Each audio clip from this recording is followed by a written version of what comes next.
بسم اللہ الرحمن الرحیم۔ ختم نبوت کے دروس کا سلسلہ چل رہا ہے۔ آج آپ حضرات کے سامنے یہ مضمون پیش کرنا ہے کہ مرزائی احادیث نبویہ سے کیسے غلط استدلال کرتے ہیں ختم نبوت کے انکار پر۔ اس سے اوپر والی قسط میں یہ بات تھی کہ وہ قرآن شریف کی آیتوں کو کیسے غلط استدلال کے لیے لیتے ہیں۔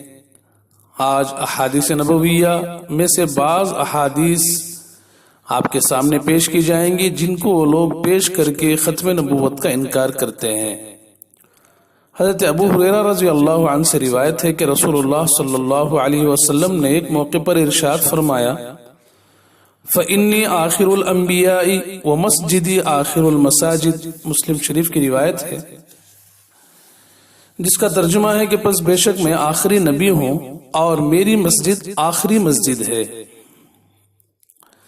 اس حدیث کو پیش کر کے قادیانی کہتے ہیں کہ جیسے مسجد نبوی آخر المساجد ہے، حالانکہ اس کے بعد اور بہت سی مسجدیں بنی ہیں اور بن رہی ہیں، اسی طرح خاتم الانبیاء کے بعد اور نبی ہو سکتا ہے۔ سمجھا آپ نے؟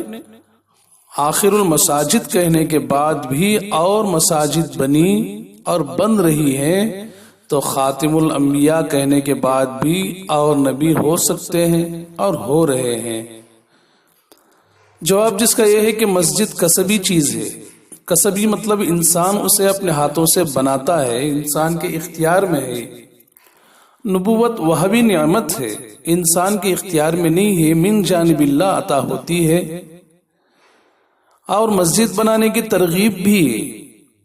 آپ علیہ السلام نے مساجد بنانے کی ترغیب دی ہے، لیکن نبی بنانے کی ترغیب یا نبی بننے کی ترغیب دی نہیں ہے، اس لیے کہ یہ مخلوق کے بس کی بات نہیں ہے۔ اللہ نے جن کو نبی بنا دیا وہ بن گئے، معراج کے رات سے مسجد اقصی میں موجود تھے۔ رہا ہے کہ مسجد نبوی کو آخر المساجد کیوں فرمایا، تو ایک وجہ اس کی یہ بھی ہے کہ مسجد نبوی نبی کریم صلی اللہ علیہ وسلم کے لیے آخری مسجد تھی۔ آخر المساجد کہنے کا یہ مطلب ہے، وفات سے پہلے آپ نے اس میں نمازیں ادا کی، اور اس کے ساتھ حضرت عائشہ صدیقہ رضی اللہ عنہا کے حجرے میں آپ کی وفات ہوئی، اس واسطے آخر المساجد کہا گیا ہے۔ دوسری وجہ یہ ہے کہ حدیث پاک میں خاتم المساجد سے مراد خاتم و مساجد الانبیاء ہے، یعنی انبیاء کی مسجدوں میں آخری مسجد ہے، اس لیے کہ اس کے بعد کوئی نبی نہیں آنا ہے، لہذا ان کی مسجد بھی بننے والی نہیں ہے۔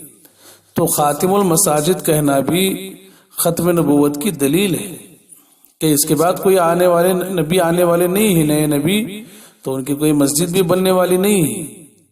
چنانچہ دیلمی، ابن نجار، بزار وغیرہ محدثین نے حضرت عائشہ رضی اللہ عنہا سے یہ حدیث ان الفاظ کے ساتھ روایت کی ہے کہ انا خاتم الانبیاء و مسجدی خاتم و مساجد الانبیاء۔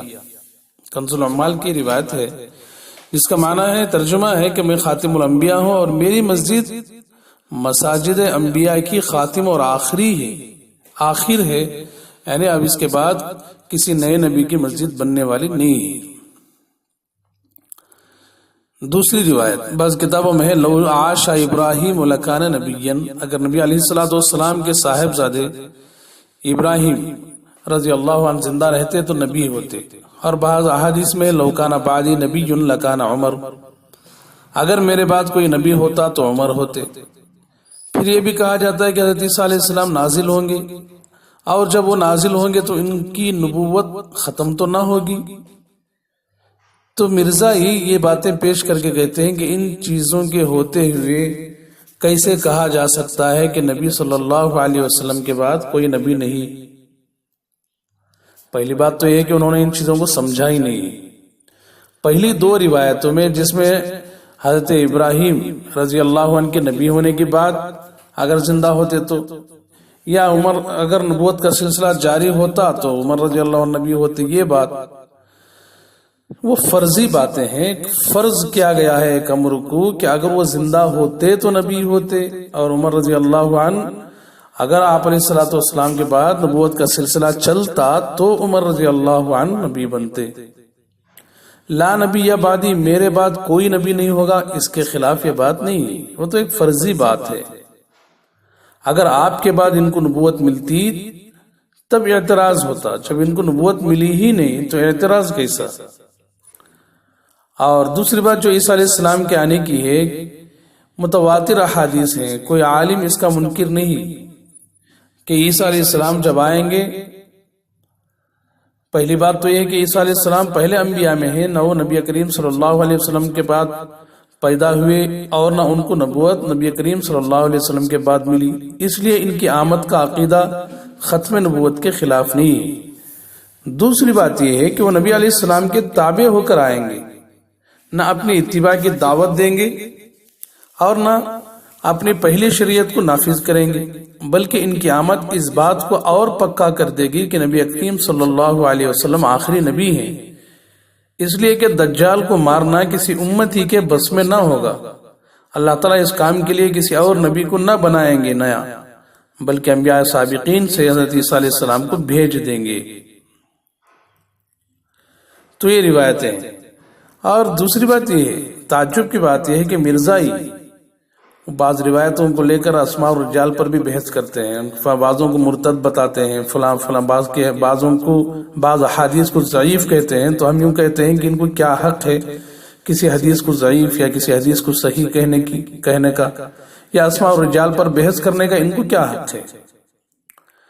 اس لیے ان کے اس طرح کے تبصروں پر، حدیث پر کہ یہ حدیث ضعیف ہے، فلاں فلاں ہے، فلاں موضوع ہے، اس طرح کی کوئی بات وہ کریں تو مرعوب نہ ہو، اس لیے کہ ان کو کوئی حق نہیں ہے احادیث پر تبصرے کرنے اور اسماء اور رجال پر بحث کرنے کا۔ بس اتنا ہی۔ اللہ تعالیٰ سے دعا کریں کہ اللہ تعالیٰ ساری امت مسلمہ کو جھوٹے لوگوں سے بھرپور محفوظ فرمائے۔ وآخر دعوانا ان الحمد للہ رب العالمین۔